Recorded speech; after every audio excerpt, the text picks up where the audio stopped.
¿Qué tal, jóvenes? ¿Cómo están? Espero se encuentren bien. Bienvenidos a una nueva sesión del curso de geometría. Esta vez voy a mostrar brevemente un marco teórico del tema de cuadriláteros. Ya a estas alturas todos conocemos un cuadrilátero, ¿no? En este caso, que son polígonos de 4 lados. Lo que sí hay que verificar es que los cuadriláteros pueden ser convexos o pueden ser no convexos. A los no convexos también se les denomina cóncavos. ¿Sí? También se les denomina cóncavos. Muy bien. En primera instancia, vamos a poder clasificar a los cuadriláteros en 3 grupos. Tenemos los trapezoides, los trapecios y los paralelogramos. Vamos por partes. A ver, primero los trapezoides, que son aquellos cuadriláteros que no tienen ningún par de lados paralelos. ¿Ya? Pero estos a su vez se subdividen en trapezoides simétricos y trapezoides asimétricos. Los simétricos se les denomina así porque tenemos un cuadrilátero con 2 lados iguales, por ejemplo acá el esquema, y acá otros 2 lados iguales. Resulta que una de sus diagonales, ¿no? En este caso la diagonal horizontal, funciona como eje de simetría. ¿Por qué eje de simetría? Porque divide al cuadrilátero en 2 triángulos congruentes. ¿Ok? Y la otra diagonal es perpendicular a la primera, ¿verdad? La otra diagonal es perpendicular y queda dividido también en partes iguales. Los asimétricos, que ya son los trapezoides que todos conocemos. ¿De acuerdo? Muy bien. Ahora las propiedades. En general, o la propiedad fundamental para los cuadriláteros es que la suma de los ángulos internos equivale a 360 grados. La medida del ángulo formado por dos bisectrices interiores de dos ángulos consecutivos de un cuadrilátero es igual a la semisuma de los otros dos ángulos del cuadrilátero. Observa el esquema.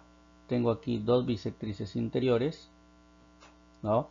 Que forman un ángulo θ, y ese ángulo θ lo puedo calcular sumando los otros dos ángulos y dividiéndolo entre 2, que vendría a ser esto.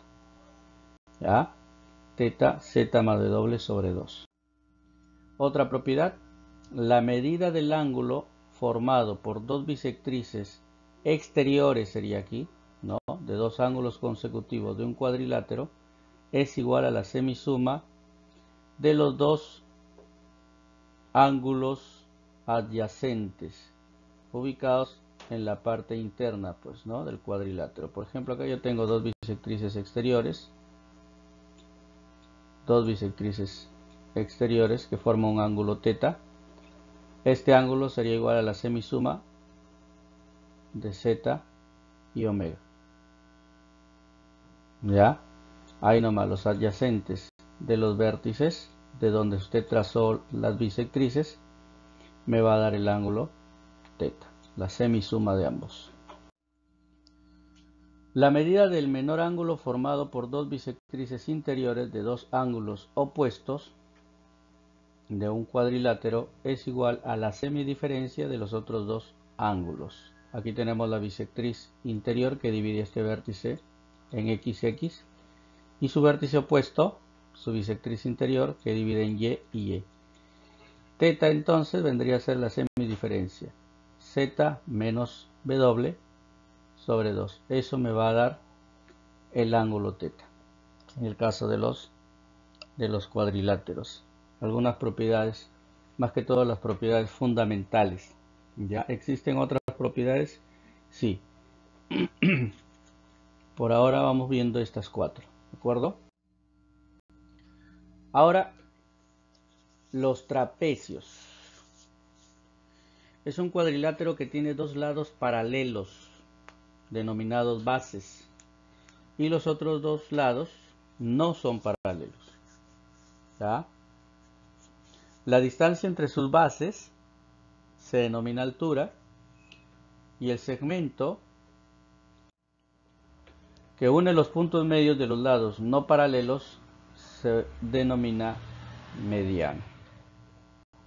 ¿Ya? Entonces, como estos dos lados son paralelos, vendrían a ser las bases. Obviamente es una mayor que la otra, base mayor y base menor, como usted está visualizando aquí en el esquema. Muy bien. Los trapecios también los vamos a poder clasificar. ¿Ya? Lo vamos a clasificar en trapecios escalenos, en trapecios rectangulares y en trapecios isósceles. Los escalenos se les considera así porque los lados no paralelos tienen diferente longitud. ¿De acuerdo? Entonces, acá tú estás viendo un típico caso de trapecio escaleno. Este lado, AB y CD, son diferentes. Son los lados no paralelos. Sus medidas son diferentes. ¿De acuerdo? Algo que tiene que considerar aquí es que con respecto a este lado, por ejemplo el lado AB, tenemos el ángulo A y el ángulo B en la región interna al cuadrilátero, en este caso al trapecio. Estos dos ángulos serán suplementarios siempre, o sea sumarán 180. Por eso ubicamos por aquí el ángulo en A más el ángulo en B es igual a 180. Y lo mismo ocurre por acá, por el lado CD, ¿sí? El ángulo C más el ángulo de 180, o sea que estos ángulos son suplementarios. Eso va a ocurrir en todo trapecio. ¿Ya? Bien, entonces tenemos el primer tipo de trapecios, que es el trapecio escaleno.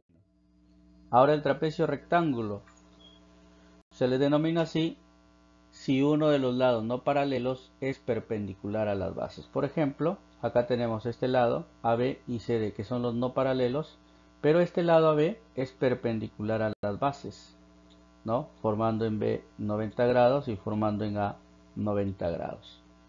¿Correcto? Este es el tipo de trapecios rectangulares en este caso.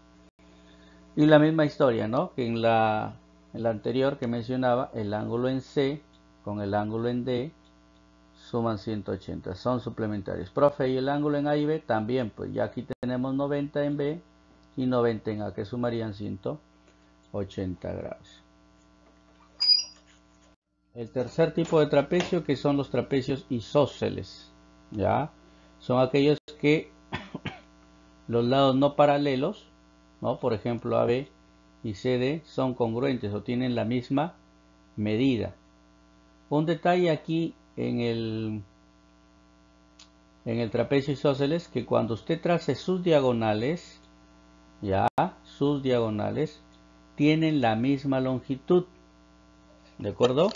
La longitud de sus diagonales en el trapecio isósceles son iguales, la longitud de sus diagonales.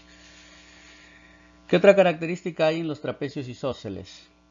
Mira, si los lados no paralelos son iguales, los ángulos con respecto a una misma base también tienen que ser iguales. Por ejemplo, con respecto a la base mayor, tenemos θ por aquí y θ a la izquierda. Y con respecto a la base menor, estos lados iguales hacen un ángulo alfa en B y un ángulo alfa en C. Igual, como lo que hemos venido explicando, alfa y θ son suplementarios, o sea, tienen que sumar 180 grados. Esto es la clasificación de los trapecios. Propiedades. En todo trapecio, la longitud de la base media, o también llamada mediana, es igual a la semisuma de las longitudes de sus bases. Aquí en el esquema estás observando la mediana, que le hemos puesto M, que es el segmento que une los puntos medios de los lados no paralelos. ¿Ya? Para calcular la longitud de esa línea, simplemente sumamos las bases y lo dividimos entre 2. Base mayor, que es B, más base menor, que es A, sobre 2. Y eso me dará la mediana. ¿Ok?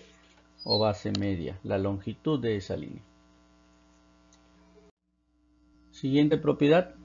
En todo trapecio, la longitud del segmento que tiene por extremos los puntos medios de las diagonales es igual a la semidiferencia de las longitudes de las bases.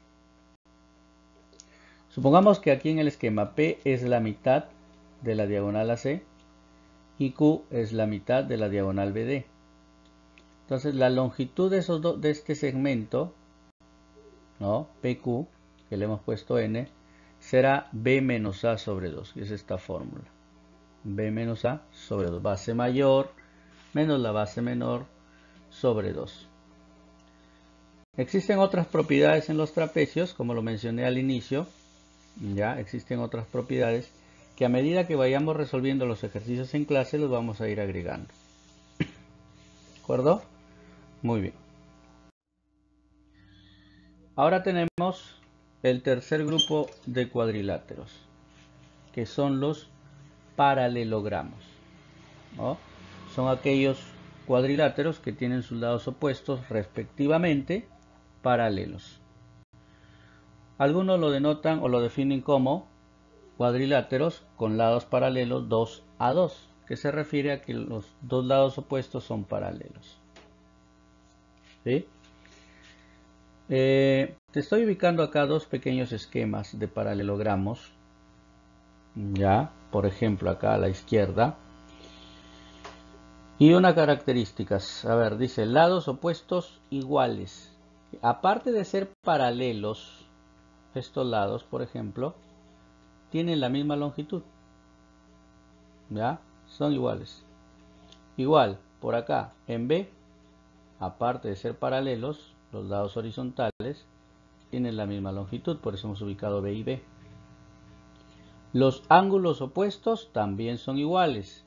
Por ejemplo, si aquí en este vértice el ángulo es X, el que se le opone, ¿no? El vértice opuesto también tiene la misma medida. ¿Sí? Por acá tenemos W y el ángulo que se opone tiene que ser W. ¿De acuerdo? Son características del paralelogramo.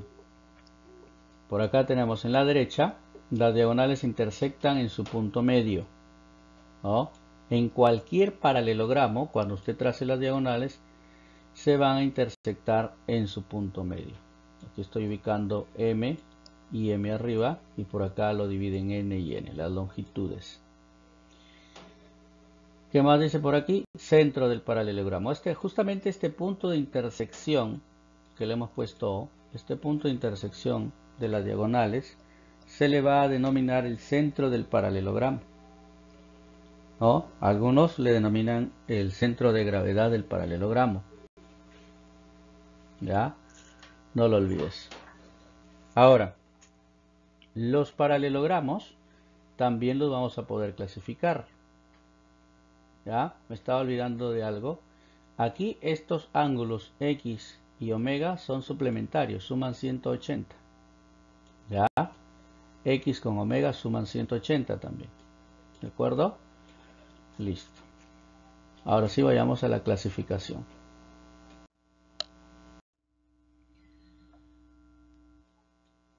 Los paralelogramos se van a clasificar en romboides, rombos, rectángulos y cuadrados. El romboide, que es el paralelogramo propiamente dicho, que ya lo explicamos anteriormente. El rombo es un paralelogramo que se caracteriza por tener sus cuatro lados iguales. Tiene una diagonal mayor y una diagonal menor, ¿no? Y estas al trazarse forman un ángulo de 90 grados, o sea, son perpendiculares. A la vez estas diagonales vendrían a ser bisectrices de los ángulos opuestos. En este caso, por ejemplo, la diagonal horizontal divide en alfa y alfa los vértices, ¿verdad? Y la diagonal vertical, ¿no? A ver, repito, la diagonal horizontal divide en alfa y alfa, y la diagonal vertical también va a dividir estos ángulos en partes iguales. ¿Ya? En el rectángulo, también llamado cuadrilongo, en el rectángulo que se caracteriza estos paralelogramos porque los vértices son ángulos rectos, ¿de acuerdo? O los lados son perpendiculares, digamos, ¿no? Sus diagonales tienen la misma medida. Las diagonales, las dos diagonales tienen la misma longitud. Es una característica del rectángulo. Y por último tenemos el cuadrado. Son aquellos paralelogramos que sus cuatro lados son iguales, pero los vértices son ángulos rectos. ¿Ya? Además, sus diagonales tienen la misma medida y cuando se intersectan forman un ángulo recto, o sea que son perpendiculares. ¿Correcto? Y en los cuadrados, el ángulo formado por una diagonal y cualquier lado del cuadrado mide 45 grados. ¿De acuerdo? Bien, hasta aquí entonces hemos dado un breve repaso de lo que es cuadriláteros.